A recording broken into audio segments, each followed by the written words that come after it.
क्या भारत अब दुनिया के सबसे उन्नत 5th जनरेशन फाइटर जेट बनाने के एक कदम और करीब पहुंच गया है? क्या एमका प्रोजेक्ट भारत को अमेरिका, रूस और चीन जैसे देशों की लीग में खड़ा कर देगा? और आखिर G414 इंजन डील में ऐसी क्या बड़ी प्रगति हुई है जिसने पूरे डिफेंस सेक्टर का ध्यान अपनी ओर खींच लिया है? आइए जानते हैं इस बेहद महत्वपूर्ण अपडेट के बारे में। हाल यानी हिंदुस्तान एरोनॉटिक्स लिमिटेड ने जी एरोस्पेस के साथ G414 इंजन के तकनीकी समझौतों को सफलतापूर्वक पूरा कर लिया है। अब दोनों पक्षों के बीच केवल व्यावसायिक बातचीत जारी है। ये वही इंजन है जो एमका Mk1 के शुरुआती प्रोटोटाइप्स को शक्ति प्रदान करेगा। G414 इन 6 इंजन लगभग 22,000 पाउंड थ्रस्ट पैदा करने में सक्षम है और इसमें आधुनिक full authority digital engine control यानी फैडेक्स सिस्टम शामिल है, जो इंजन की विश्वसनीयता और प्रदर्शन को बेहतर बनाता है। इसी बीच रक्षा मंत्रालय ने एमका प्रोटोटाइप निर्माण के लिए 3 प्रमुख भारतीय कंसोर्टियम को रिक्वेस्ट फॉर प्रपोजल यानी RFP जारी कर दिया है। इनमें लार्सन टॉब्रो और भरत इलेक्ट्रॉनिक्स लिमिटेड का समूह, टाटा एडवांस सिस्टम्स लिमिटेड तथा भरत फोर्ज और BML का समूह शामिल है।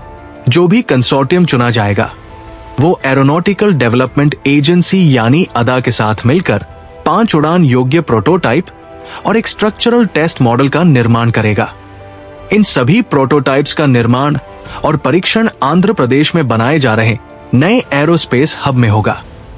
इसके अलावा रक्षा मंत्री राजनाथ सिंह ने हाल ही में पुट्टपर्थी में 2000 करोड़ रुपए की लागत वाले core integration flight testing centre की आधारशिला भी रखी है।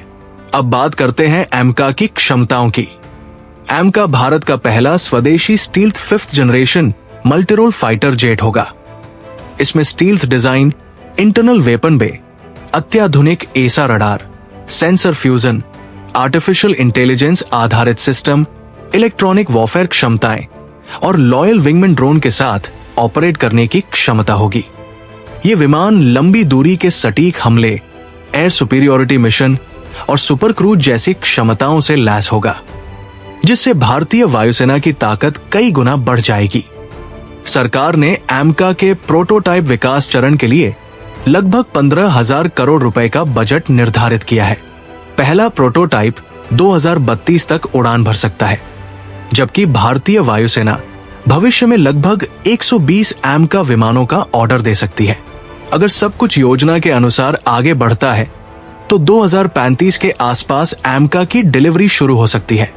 ये परियोजना केवल एक लड़ाकू विमान नहीं है, बल्कि आत्मनिर्भर भारत अभियान का एक महत्वपूर्ण स्तंभ है, जो देश में avionics, composite material, robotics, metallurgy और प्रिसिजन मैन्युफैक्चरिंग जैसी तकनीकों को नई ऊंचाइयों तक ले जाएगा। तो क्या एमका भारत को दुनिया की चुनिंदा 5th जनरेशन फाइटर जेट बनाने वाली महाशक्तियों की सूची में शामिल कर पाएगा? अपनी राय हमें कमेंट सेक्शन में जरूर बताइए। अगर आपको ये जानकारी पसंद आई हो तो वीडियो को लाइक करें, चैनल को सब्सक्राइब करें और बेल आइकन दबाना न भूलें। धन्यवाद। जय हिंद।